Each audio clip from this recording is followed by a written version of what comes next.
안녕하세요. 부산에서 아들을 키우면서 살고 있는 40대 여성입니다.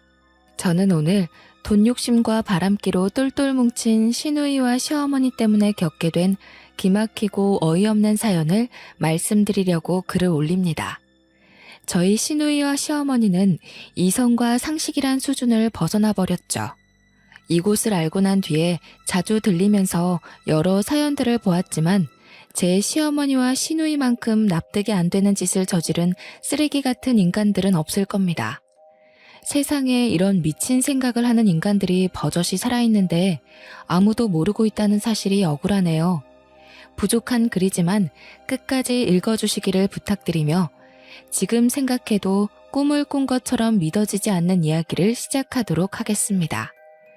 저는 초등학교에 들어갈 무렵에 아버지가 돌아가시고 홀어머니 밑에서 어렵게 자랐습니다. 그래서 돈이 없으면 얼마나 비참한지 몸으로 겪어가면서 학창 시절을 보냈죠.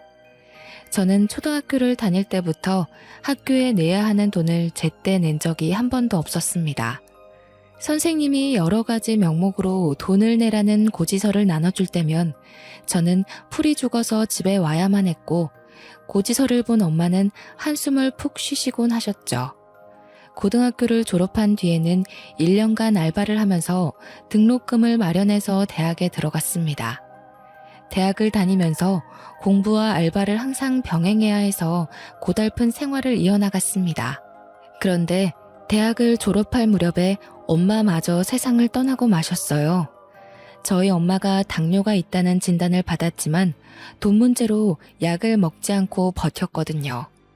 몇 년이 지나자 망쳤고 다른 장기들도 차례로 제 기능을 잃어갔습니다. 그제서야 엄마가 병원을 찾았지만 치료 시기를 놓쳐버려서 제가 취직을 해서 사회생활을 하는 모습을 보지 못하고 안타깝게 세상을 떠나고 마셨습니다. 남편은 대학을 졸업한 후에 들어간 직장에서 만나게 되었죠. 저희 남편은 유독 말이 없고 과묵한 성격이었습니다.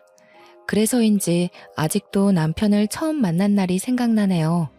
처음 입사 후 배치된 부서에서 동료들과 인사를 나누던 때였습니다. 다들 반갑게 웃으면서 저를 환영해 주더라고요. 이야, 이게 몇 년 만에 보는 신입이야?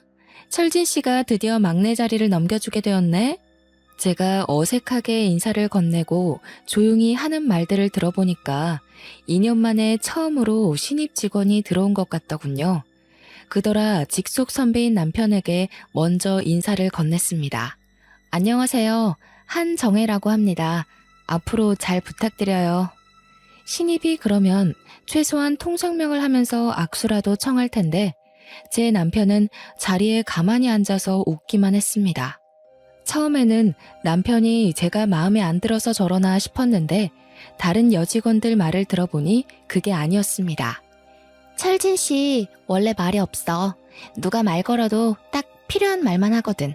난 처음에 벙어리인 줄 알았다니까. 여직원들은 과묵하고 내성적인 남편을 두고 목석 같다고 하면서 그다지 좋아하지 않았지만 저는 참새처럼 짹짹거리는 남자보다 눈길이 갔습니다. 남편처럼 진중하고 입이 무거운 남자가 이상형이었거든요. 그렇게 시간이 지나면서 업무에 손이 익었고 남편과 같이 업무를 하는 일도 생겼습니다. 저와 남편은 한 팀이 되어서 일을 할 때 유난히 손발이 잘 맞았습니다. 프로젝트를 같이 할 때도 손발이 척척 잘 맞았죠. 다른 사람들과 일을 할 때에 좀처럼 웃지 않던 남편도 저와 업무를 할 때에는 미소를 지으면서 저를 보고 있다가 눈이 마주치곤 하였습니다. 저도 남편과 같이 일을 할 때면 왠지 마음이 편해졌고요. 그러다 3년이 지난 어느 날 제 책상 위에 손편지가 하나 놓여 있었습니다. 읽어보니까 남편이 쓴 편지더군요. 저를 향한 남편의 애틋한 마음이 느껴져서 편지를 읽으면서 저절로 미소가 지어졌습니다. 그걸 이상하게 생각한 다른 여직원이 등 뒤에서 편지를 훔쳐봤더라고요. 갑자기 호들갑을 떨면서 소리를 지르길래 저도 깜짝 놀랐습니다. 어머, 이게 뭐야? 러브레터 아니야? 세상에 80년대도 아니고 아직도 이런 걸로 사랑 고백하는 사람이 있어? 저는 민망해서 아무 말도 안 하고 자리에 앉았지만 여직원들이 수군거리는 소리가 들렸습니다. 하지만 집에 가서 남편에게 정성을 들인 답장 편지를 썼죠. 편지 내용은 저와 사귀고 싶어하는 남편의 마음을 받아들인다는 내용이었습니다. 3년 넘게 같이 일하면서 저도 남편에게 호감을 가지고 있었거든요. 그 뒤로 남편과 저는 다른 직원들도 알아보는 사내 커플이 되었습니다. 회사에서 교제 중인 커플이라고 말하면 다 저희를 지목할 정도로 오래 사귀었죠. 2년 정도 교제하다 보니 결혼 이야기가 나왔습니다. 하지만 결혼 전에 시어머니를 만나면서 행복한 결혼 생활을 꿈꿨던 저의 환상이 박살나버렸습니다. 시어머니는 돈 욕심이 유난히 많았는데 제가 가진 것 없는 고아라는 걸 알자 엄청나게 무시했는데요. 뭐? 집안에 단 한 푼도 없어? 너는 길거리에 나가면 널려있는 게 여자들인데 어디서 저런 거지 같은 애를 데리고 온 거냐? 세상에, 제대로 된 혼수 받을 생각은 아예 접어야겠구나. 아휴, 내 팔자야. 시어머니는 첫 대면부터 저를 대놓고 구박해서 기가 죽게 만들었습니다. 남편은 극성맞은 시어머니의 말에 대꾸조차 안 하더라고요. 그래도 저는 남편을 사랑했기에 포기할 수 없었습니다. 시어머니가 저를 어떻게 생각하든 저희들은 결혼을 했고 분가를 해서 살게 되었죠. 결혼 후에 느끼게 된 거지만 남편은 이상하게 시어머니와 있으면 말이 더 없어졌어요. 워낙 말이 없는 사람이라서 그럴 수도 있다고 넘겼지만 시어머니와 시누이와는 거의 말을 섞지 않았죠. 그에 비해 시어머니와 시누이는 수다스러울 정도로 말이 많았습니다. 시어머니께서 저희 집에 자주 들리셨는데 그때마다 잔소리를 잔뜩 늘어놓으셨어요. 얘야, 직장 다닌다는 핑계로 살림은 아예 안 하는 거니? 집이 돼지우리도 아니고 이게 뭐냐? 죄송해요. 요즘 일이 바빠서 청소를 제대로 못했어요. 여자가 청소를 제대로 못했다는 게 말이 되니? 빨래는 잔뜩 처박아 놓고 뭐 하는 거냐? 이따위로 살림할 거면 당장 직장 때려치워. 시어머니는 기숙사의 노처녀 사감처럼 저를 쥐잡듯이 몰아세웠습니다. 그러니 직장에서 퇴근을 하고 와도 시어머니가 언제 들이닥쳐서 검열을 할지 몰라서 마음이 늘 불안했어요. 그런데 퇴근을 한 남편은 시어머니가 말을 걸어도 대꾸조차 하지 않았고 고개만 끄덕였습니다. 여보, 나 진짜 힘들어. 어머님이 맨날 찾아와서 이래라 저래라 하는데 피곤해 죽겠어. 당신이 오지 말라고 말해봐. 그리고 당신은 왜 집에 오면 말을 안 해? 어머님하고는 완전 딴판이야. 그냥 피곤해서 그런 것뿐이야. 엄마나 해주가 하는 말은 신경 쓰지 말고 그냥 흘려들어. 당신은 나만 믿고 살면 돼. 당신은 옆에서 듣고만 있으면서 뭘 믿고 살라는 거야? 당신이 중간에서 중재를 해줘야 내가 숨쉬고 살지. 남편은 결혼 후 손아래 시누이까지 저를 무시한다는 사실을 알고 있었습니다. 시누이는 남편보다 먼저 결혼을 했지만 바람을 피우다 이혼을 당하고 친정으로 쫓겨나서 시어머니 집에 얹혀 살고 있었습니다. 불륜을 저지른 시누이 덕분에 남편은 자기가 가지고 있던 돈까지 털어서 위자료를 물어줬다고 하는데요. 그런데도 시누이는 제게 미운 시누이 노릇을 하려고 들었습니다. 그런 면에서 보면 시누이가 시어머니보다 더 악질이었죠. 그런 집안에서 어떻게 버텼는지 몰라도 1년이 지난 뒤 저도 아들을 낳게 되었습니다. 그런데 아들이 100일을 넘길 무렵부터 남편이 부산에 있는 지사로 발령이나 주말 부부 신세가 되어버렸죠. 신혼이었지만 회사 일이 먼저이니 어쩔 수 없는 부분이었습니다. 제가 시기를 좀 미룰 수 있냐고 물어보기도 했는데요. 육아하면서 내가 일을 어떻게 다 해. 당신이 있어야 직장도 다니지. 나 이제 회사로 복귀하지 말라는 말이야? 좀 나중에 발령 갈 수는 없을까? 나도 그럴 수 없으니까 그렇지. 이번에 발령 가면 거리가 멀어서 자주 못 올라올 거야. 내가 없어도 성진이 잘 돌보고 당신도 몸 조심하고 잘 지내.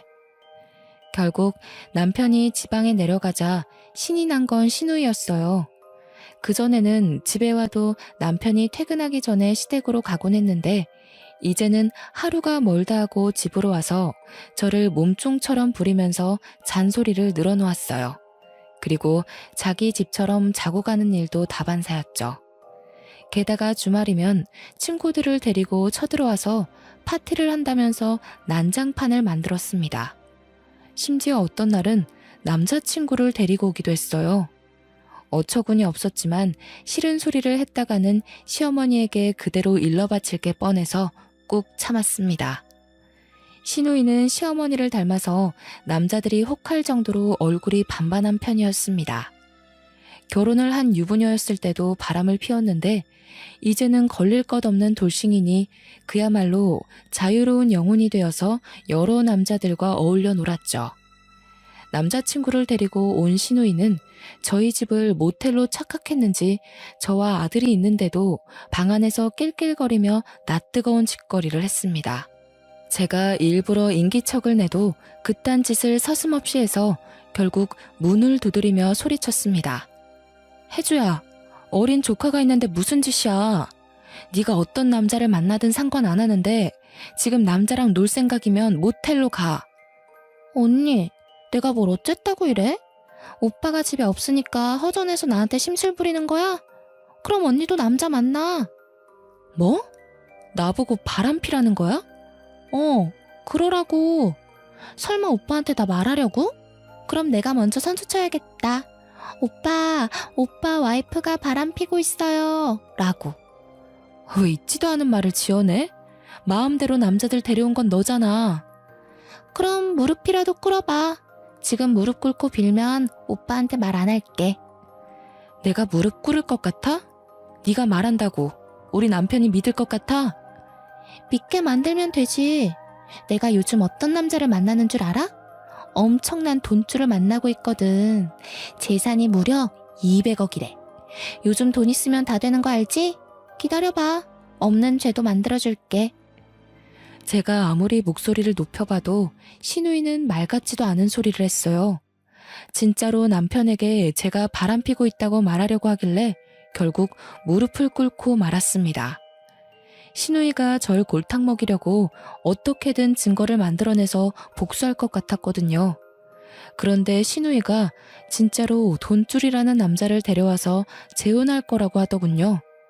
시누이의 재혼남은 시어머니의 고등학교 동창이었습니다. 동창회에 갔다가 그걸 알게 된 시어머니는 화가 머리끝까지 나서 아버지 뻘되는 자기 동창과 재혼하겠다는 시누이의 머리채를 휘어잡았습니다. 그리고 동네가 떠나가라 미친년이라고 욕을 퍼붓더라고요. 뭐? 네가 누구랑 결혼을 한다고? 네가 미쳐도 아주 더럽게 미쳤구나. 어디 남자가 없어서 애비뻘되는 늙은이하고 재혼을 하려고 들어. 엄마, 이거 놓고 내 말 좀 들어봐. 다 이유가 있다고. 머리채를 잡힌 시누이가 변명을 하려고 했지만 이성을 잃은 시어머니는 시누이의 뺨을 때리면서 난리를 쳤습니다. 듣기 싫어. 다리 몽댕이 분질러 놓기 전에 그 남자와 재혼하겠다는 생각은 당장 집어치워. 정신 나간 딸년 때문에 내 동창을 사위로 들일 생각 없다. 내가 부끄러워서 어떻게 얼굴을 들고 다니란 말이야. 엄마, 그 남자 재산이 얼만지 알아? 자그마치 200억이 넘는다고. 시어머니가 흥분해서 시누이 말을 들어주지 않자 시누이가 결국 고함을 질렀습니다. 그 말을 들은 시어머니는 그대로 굳어버렸죠. 뭐? 200억? 그게 정말이야? 직접 눈으로 확인했어? 그렇다니까. 내가 직접 이 두 눈으로 봤다고. 빌딩도 몇 채 있고 통장에 있는 돈도 어마어마했어. 그런 사람이 널 좋아한다고? 너랑 결혼한대? 진심으로? 시어머니는 시누이 재혼 상대의 재산이 200억이란 말에 봉잡았다고 자기 일처럼 좋아라 했어요. 시어머니와 동창들은 재혼남이 별 볼 일 없는 사업을 하고 있는 걸로 알고 있었거든요. 그동안 그 남자는 자기가 하는 사업과 재산을 숨겨왔던 거죠. 엄청난 재력가라는 사실이 알려지면 시어머니 같은 동창들이 빌붙으려고 들까봐 그랬던 것 같아요. 걔는 왜 그런 걸 숨기고 있었대? 어쩌다 내 동창을 만나게 된 거야? 응? 어디서 만났어? 이혼하고 집에서 노는 것도 실증나서 대학 선배한테 일자리 부탁했더니 자기 회사 비서실에서 일해보라고 추천해줬어. 신우이의 대학 선배가 재혼남이 운영하는 회사의 기획실에서 근무하고 있었다고 합니다. 신우이가 일자리를 알아봐달라고 하자 신우이가 예뻐서 비서 자리를 추천해줬나 보죠. 역시나 신우이를 비서로 맞은 재혼남은 곱상한 외모에 반해 관심을 보였다고 합니다. 신우이에게 5년 전에 아내를 먼저 보내고 혼자 살고 있다고 어필했다고 하는데요. 그러면서 재산이 200억이 넘는다는 사실을 알려주어서 그 사실을 알게 된 신우이가 돈에 홀라당 넘어가 적극적으로 대쉬했다고 하더군요. 덕분에 재혼남이 신우이에게 푹 빠져서 만난 지 2달 만에 결혼을 하기로 했다는 겁니다.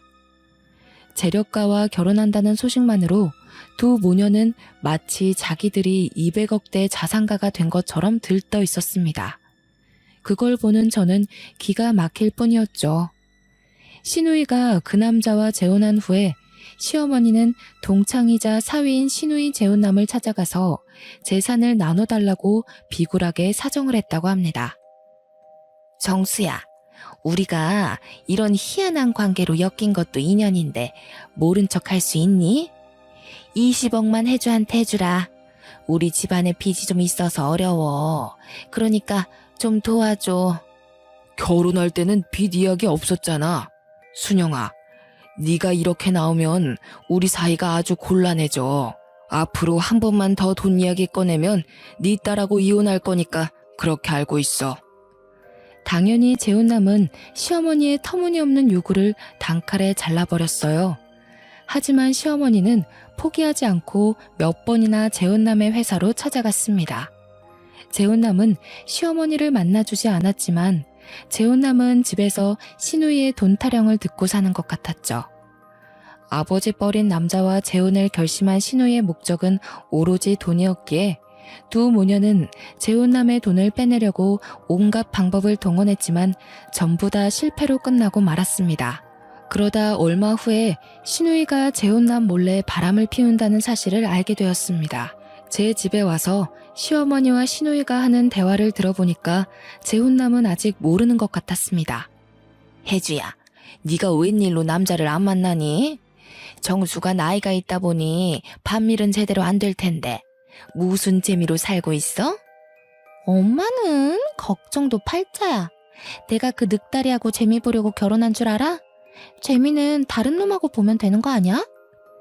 신우이는 내연남이 있다는 말을 주저없이 하고 있더라고요. 나이 많은 재혼남과 결혼을 하긴 했지만 재미는 젊은 내연남과 보고 재혼남은 그저 돈을 가져가는 스폰서에 불과했던 겁니다.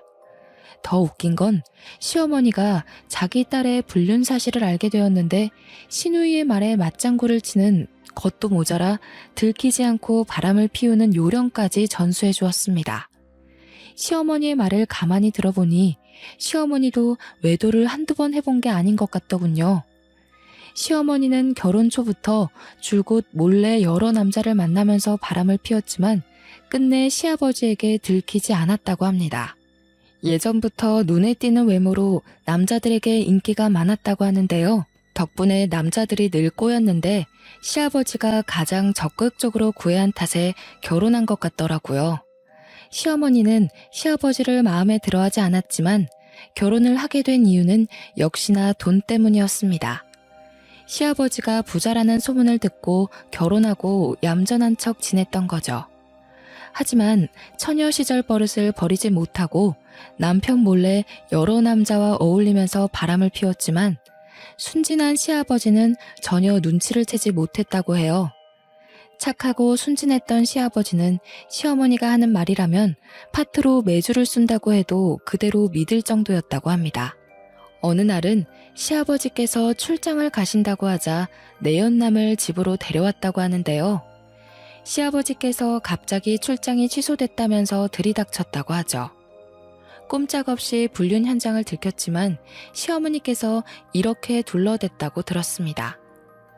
아니, 당신 출장 안 가고 집에는 웬일이야? 응, 출장이 연기됐어. 어휴, 더워라. 갑자기 왜 이렇게 더워진 거야? 일단 나는 씻고 올게. 시아버지께서 땀을 너무 많이 흘렸다고 욕실에 가려고 하자 깜짝 놀란 시어머니께서 급히 앞을 막았어요. 왜냐하면 욕실에 내연남이 숨어 있었거든요. 안 돼. 지금은 손님이 와 있어. 지금 큰일 보고 있대. 갑자기 손님? 누군데? 아, 내 친구야. 약속하고 온 건 아닌데 갑자기 찾아와서 나도 놀랐어. 이런 식으로 시어머니께서 친구가 놀러 왔다고 둘러댔고 나오라고 욕실 문을 두드렸다고 합니다. 잠시 후에 욕실에서 내연남이 나와서 시아버지께 인사를 했다고 하죠.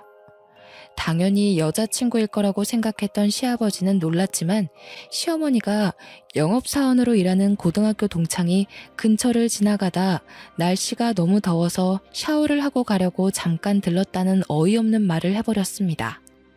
그런데 더 기가 막힌 건 시아버지께서 그 말을 그대로 믿어버렸다는 거예요. 결혼하고 애도 있는 친구라는 말에 시아버지께서는 남자 동창을 정중하게 배웅해줬다고 하네요. 여자가 혼자 있는 집에 와서 샤워를 한 남자 동창을 말이죠. 그런 낯뜨거운 과거를 무용담처럼 자랑스럽게 늘어놓는 시어머니를 보고 있으니 제가 다 창피했습니다. 시누이의 바람기는 시어머니께 물려받은 것 같았어요. 시아버지는 아내의 불륜을 까맣게 모른 채 세상을 떠났다는 게 아직도 분하네요. 어쩌면 그게 더 속편한 일일지도 모른다는 생각을 했지만 몇 달 후에 시어머니와 시누이가 한 짓을 보고 시아버지가 살아 돌아와서 복수를 하길 바랬습니다. 엄마, 빅뉴스야. 다음 주에 그이가 2달 동안 미국으로 출장을 간다고 하네? 그래? 오히려 잘 됐네. 그럼 이번 기회에 확실하게 정리해버리자. 저번에 말한 거 있지? 내가 생각을 바꿔봤는데 이렇게 해보는 건 어때? 그동안 사정을 하고 애원을 해도 통하지 않자 시어머니와 시누이가 계획을 바꿔서 재혼남의 재산을 몰래 빼돌리기로 작정을 한 겁니다. 시누이는 재혼남 몰래 재산을 관리하고 있는 펀드 매니저를 매수해놨다고 하더라고요. 재혼남이 미국으로 출국 간 사이에 서류를 위조하고 매수해놓은 펀드 매니저와 함께 재산을 모두 처분하고 도망을 갈 엄청난 음모를 꾸몄던 거죠. 그리고 재혼남이 미국으로 출장을 떠나자 두 모녀는 본격적으로 행동을 시작했어요. 하지만 그 말도 안 되는 작전은 시작도 하기 전에 물거품이 되어버리고 말았습니다. 사흘 뒤에 제가 재혼남과 같이 시댁에 나타나서 두 모녀는 아무것도 하지 못했거든요. 두 분 다 모르셨죠? 사실 이 분은 돌아가신 제 아버지 친구분이세요.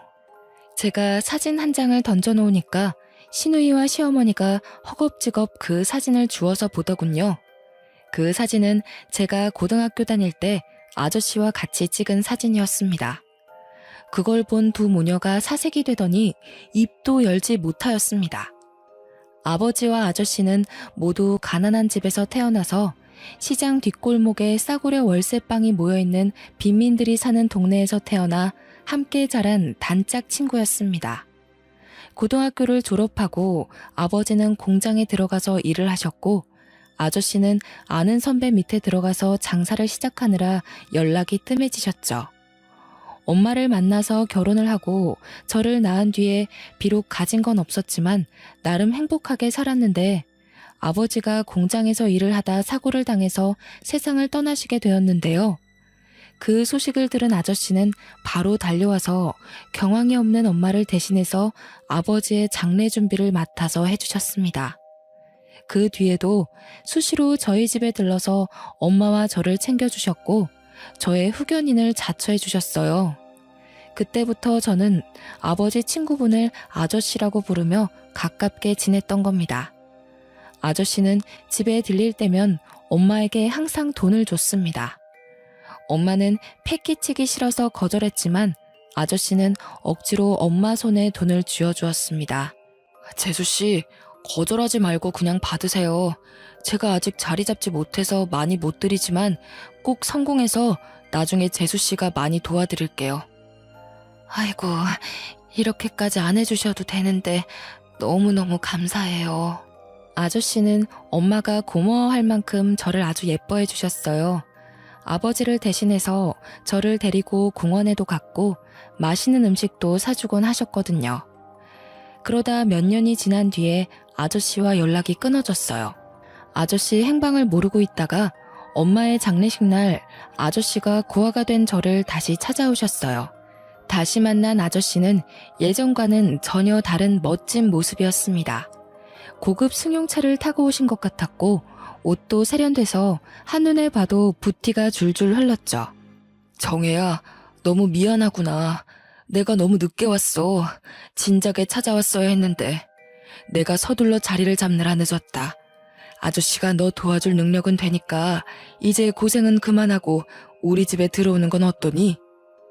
아저씨는 저와 연락이 끊어질 무렵부터 같이 장사를 하던 선배 밑에서 독립해서 사업을 시작했고 죽을 고생을 해가면서 노력한 끝에 사업가로 성공하셨다고 하시더라고요. 그래서 고아인 저를 양녀로 드리고 싶어 하셨어요. 나랑 사는 게 부담스러우면 나랑 같이 살 필요 없어. 법적으로 너의 후견인이 될 수 있다. 지금처럼 네가 하고 싶은 걸 하고 있으면 내가 금전적으로 도와주마. 도와주신다는 마음은 정말 고마웠지만 진짜로 돈을 다 대주실 줄은 몰랐어요.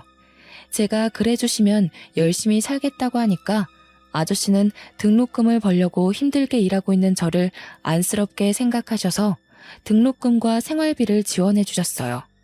하지만 저는 그 도움들을 쭉 거절해왔죠. 친가나 외가 쪽도 아닌 완전한 남이 저를 도와준다는 것 자체가 부담이었어요. 언젠가 다 갚아야 하는 돈이라고 생각해서 아저씨를 만날 때마다 마음만 받겠다고 말하였습니다. 아저씨, 항상 걱정해 주셔서 감사해요. 하지만 저는 괜찮으니까 신경 쓰지 않으셔도 돼요. 제 인생이 망하더라도 혼자 힘으로 헤쳐나가고 싶어요. 정말 기특하고 장하구나.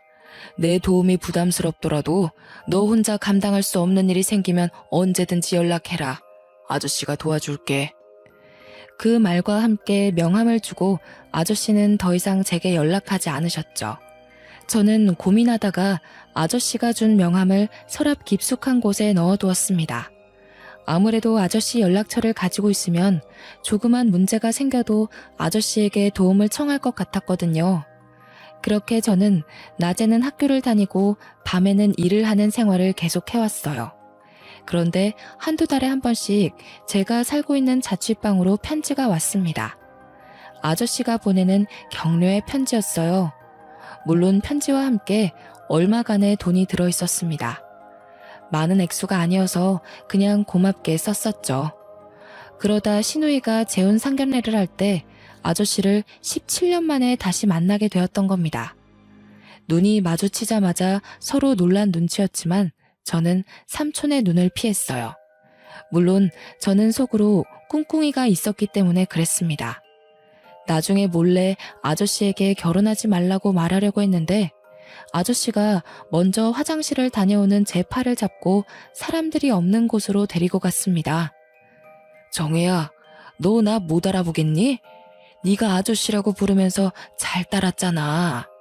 이제 정혜 너도 가정을 잃었구나. 늦었지만 축하한다.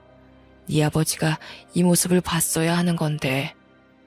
아저씨는 제가 못 알아봤다고 서운해하는 것보다 어느새 다 커서 애엄마가 된 저를 보면서 감격의 눈물을 흘리셨어요. 그날 저는 저희들의 관계를 시댁 식구들에게는 절대 비밀로 하자고 하고 나중에 이유를 말해주겠다고 했어요. 아저씨도 이유를 궁금해하셨지만 비밀을 지키겠다고 약속했죠. 그래서 저희들의 관계를 전혀 모르고 있었던 두 모녀는 제가 있는 자리에서 아저씨에 대해 막말을 했고 시누이는 자신의 불륜을 신이 나서 까발렸던 거예요.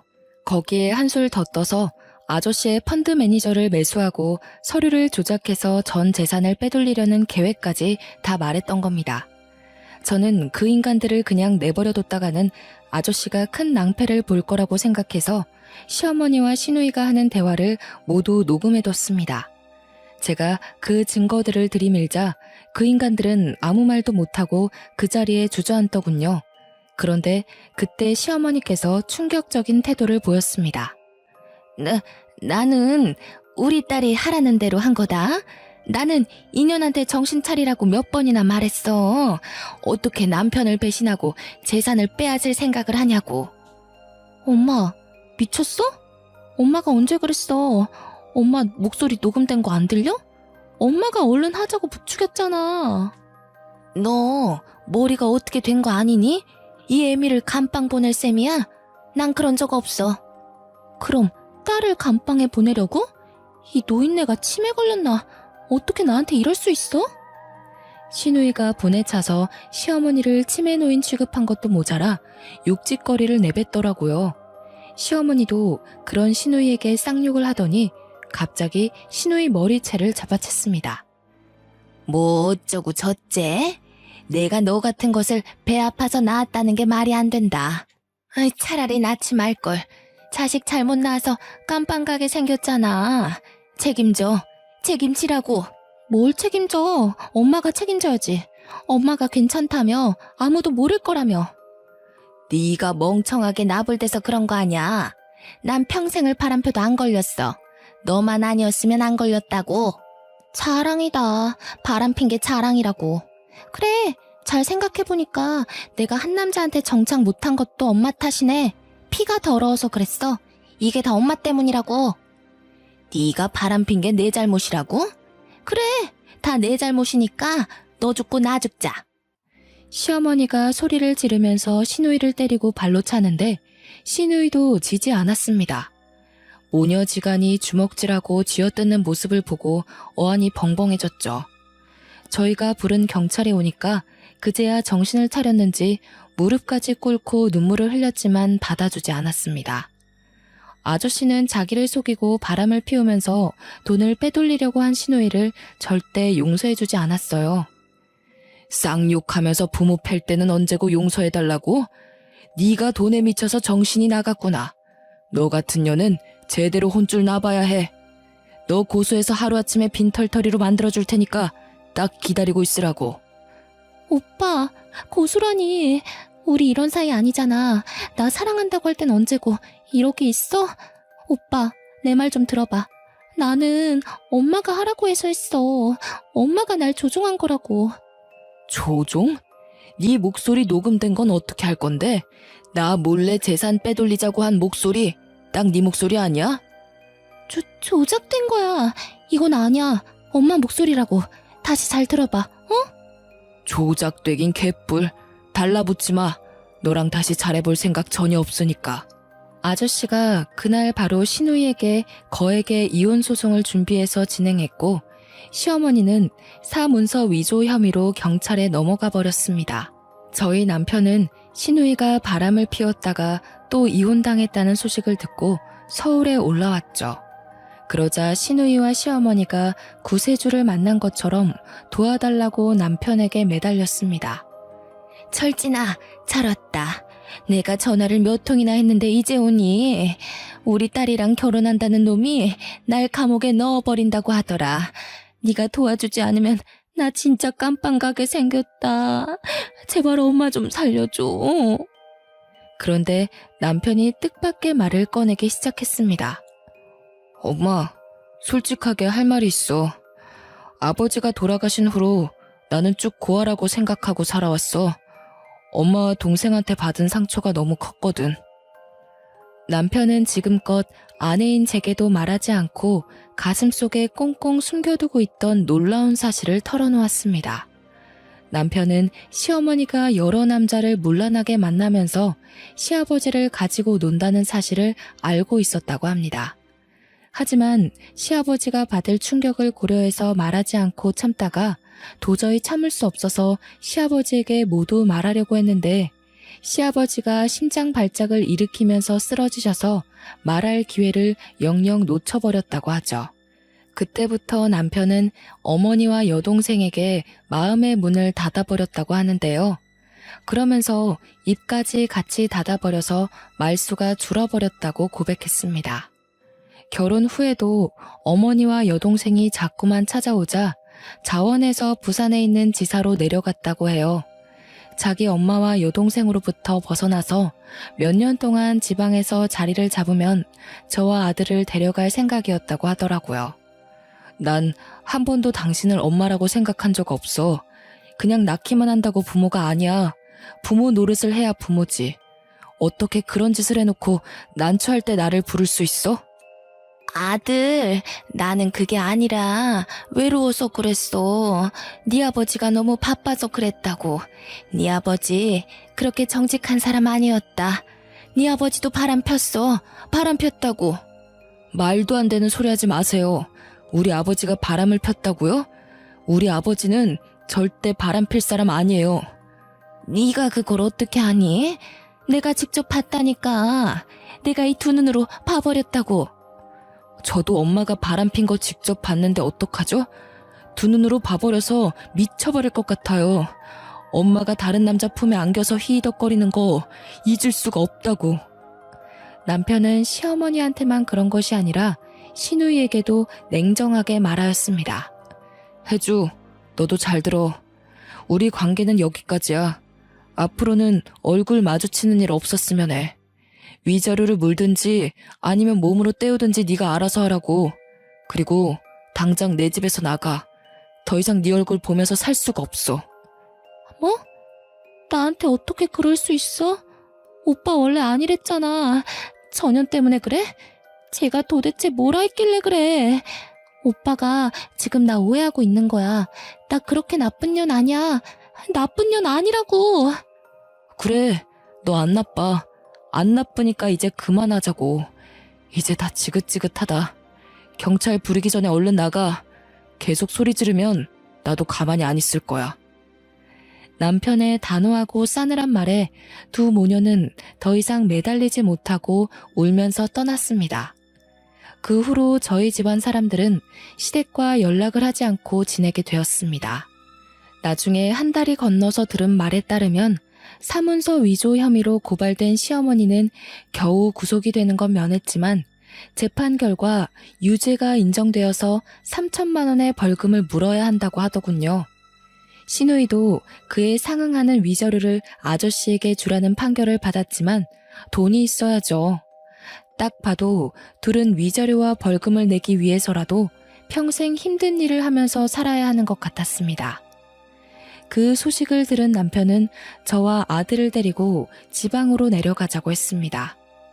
동네에 소문이 나서 시어머니와 시누이가 멀리 이사를 갔는데도 불구하고 남편이 주말에 잠깐 여기로 오기만 해도 진절머리가 난다고 했습니다. 아무래도 이 동네에 계속 있으면 시어머니와 시누이가 생각나고 나중에 찾아올 수도 있으니까 이사 가고 싶어하는 눈치더라고요. 제가 아저씨께 연락을 해서 이사를 가겠다고 하자 아저씨는 저희 부부에게 아주 좋은 전원주택을 하나 사주셨어요. 저는 괜찮다고 했지만 아저씨는 이미 샀으니 받아두라고 하셨습니다. 정혜 너 아니었으면 전 재산을 그 여자들한테 빼앗길 뻔했어. 네 덕분에 내 재산을 지키게 되었으니 이 정도는 받아도 괜찮아. 아저씨, 아무리 그래도 이렇게 귀한 걸. 그래서 10억짜리 별장이 생기는 호사를 누리게 되었습니다. 남편이 저희 가족이 사둘 곳은 따로 봐놔서 아저씨가 사준 집은 콧바람 쐴 때 오기로 했어요. 아저씨는 주말이면 아들을 데리고 전원주택으로 와서 텃밭도 가꾸고 여유 있게 살라고 하셨어요. 저희 남편은 시어머니와 시누이랑 연을 끊어서 그런지 얼굴빛이 점점 좋아지고 있습니다. 이렇게 말이 많았나 싶을 정도로 제 옆에서 조잘조잘 떠드는데 이상한 기분이 들더라고요. 마치 새 인생을 사는 것 같았습니다. 아마 이게 다 아저씨 덕분이겠죠. 그때 이후로 아저씨와 저는 연락을 하지 않고 있지만 명절 때마다 찾아뵈려고 합니다. 부모님처럼 안부 인사 드리려고 했는데 오히려 피하시더라고요. 아마 저에게 부담이 될까봐 배려를 해주시는 것 같습니다. 그래도 간간히 문자는 드리고 있으니 조만간 맛있게 반찬이라도 해서 보내드려야겠죠. 여기까지 사연 읽어주셔서 감사합니다. 더 이상 시어머니와 시누이 인생에 제가 낄 날이 없었으면 하네요.